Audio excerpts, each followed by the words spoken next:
Hey Claiborne, it's Saturday. Saturday. See, Stephen has started waking up at 4 a.m. this week, which means I'm running out of energy around 7 p.m., right about the time that I usually log out of work to make my Lego video for the week. So yesterday, I accidentally slept through it. Anyway, more variation means more opportunities to learn, I guess. Hopefully, by next week, I'll be back on track. This week, I'm diving into the Lunar Lander. It's the next step as I slowly increase the size of sets I'm putting together so that I can tackle the Disney Castle and Old Fishing Store. However, for this week, I mostly want to put together the base.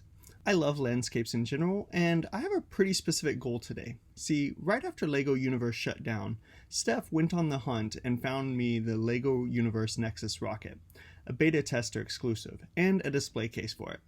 There aren't many LEGO sets that I want to display like this, but the Nexus rocket is definitely one of them.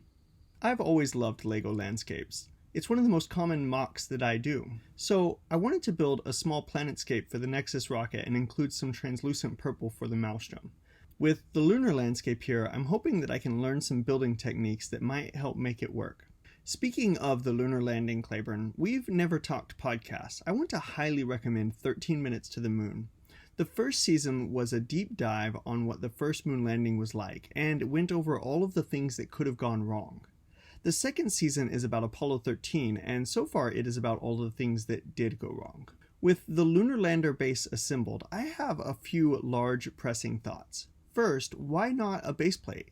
It seemed odd to have to assemble the whole thing, and maybe is a little bit of an inflation of the piece count for the set.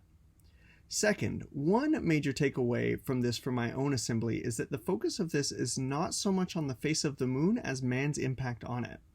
When I think about LEGO as art, I agree with your thoughts on bricks as pixels. I think less about Sawaya and more about the way a story can be told with such a small frame and the selection of details to focus on.